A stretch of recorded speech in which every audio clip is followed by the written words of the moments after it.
வணக்கம். இந்த நாளில் சின்ன சின்ன வெளிச்சங்களில் இன்னொரு புதிய சிந்தனையை தெரிந்து கொள்வோம்.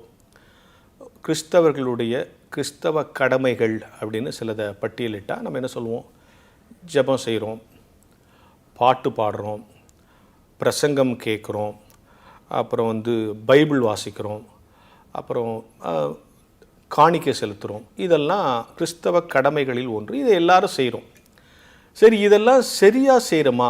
இந்த செயல்கள் எல்லாம் மீனிங்ஃபுல்லாக இருக்கா? இதில் என்ன மீனிங்ஃபுல்? ஜெபம் பண்ணுறேன், நான் கடவுள்கிட்ட கேட்குறேன், இதில் என்ன மீனிங்ஃபுல்? பாட்டு பாடுறேன், சர்ச்சில் போய் பாட்டு பாடுறேன், இதில் என்ன மீனிங்ஃபுல்? அந்த பாட்டினுடைய டியூன் எனக்கு தெரியுது, அந்த பாட்டினுடைய எனக்கு பொருள் தெரியுது, எனக்கு பாட தெரியுது, பாடுறேன், இதில் என்ன மீனிங்ஃபுல்? பைபிள் வாசிக்கிறேன், எனக்கு படிக்க தெரியுது, பைபிள் வாசிக்கிறேன், இதில் என்ன மீனிங்ஃபுல்? இப்படிலாம் ஒரு கேள்வி வருது. இப்போ ஜெபித்தல், பாட்டு பாடுதல், பைபிள் வாசிக்கிறது, பிரசங்கம் கேட்கறது, காணிக்கை செலுத்துறது, இதெல்லாம் யூஷுவல். இதை மீனிங்ஃபுல் ஆக்குறது என்ன அப்படின்னு ஒரு கேள்வி வருது இல்லை? எது மீனிங்ஃபுல்? இது எல்லாத்துக்கும் அடிப்படை என்ன? இதெல்லாம் ஏன் செய்கிறோம்? அடிப்படையாக மனம் திரும்புதல் இருக்கணும். இதை மனம் திரும்பாதவங்களும் இதை செய்கிறாங்க. ஆனால் மனம் திரும்பிட்டு இதை செய்யும்போது அதனுடைய விளைவுகள் வேறு, மனம் திரும்பாதவன் செய்யும்போது விளைவுகள் வேறு, இல்லையா?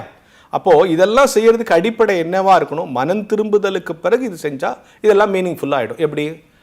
இப்போ நீங்கள் மனம் திரும்பாததுக்கு முன்னால் ஜெபம் செஞ்சால் அது மந்திரம், அப்படி கடன்னு உச்சரிப்பீங்க. மனம் திரும்பின பிறகு செஞ்சால் அது ஜெபம். மனம் திரும்பாததுக்கு முன்னால் பாட்டு பாடினா அது கோஷம், மனம் திரும்பினதுக்கு பிறகு பாட்டு பாடினா அது துதி.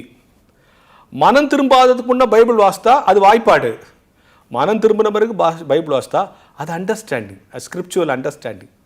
மனம் திரும்பாததுக்கு முன்னால் நம்ம உபவாசம் இருந்தால் அது சடங்கு, மனம் திருந்திட்டு உபவாசம் இருந்தால் அது ஒரு மீனிங்ஃபுல், அதில் ஒரு ஆசீர்வாதம் கிடைக்குது. மனம் திரும்பாததுக்கு முன்னால் காணிக்கை செலுத்தினா அது லஞ்சம், மனம் திரும்பின பிறகு காணிக்கை செலுத்தினா அது கடவுளுக்கு நீ செய்கிற பொருத்தனை. எனவே இது எல்லாரும் செய்கிறாங்க. ஆனால் மனம் திரும்புதலுக்கு பிறகு செய்யும்போது இதற்கு வேறு பொருள், மனம் திரும்பாததுக்கு முன் செய்யும்போது வேறு பொருள். எனவே உங்களுடைய இந்த செயல் அர்த்தமுள்ளதா என்பதை நீங்கள் தான் முடிவு செய்ய வேண்டும் என்கின்ற சிந்தனையோடு இந்த நாளை தொடங்குவோம்.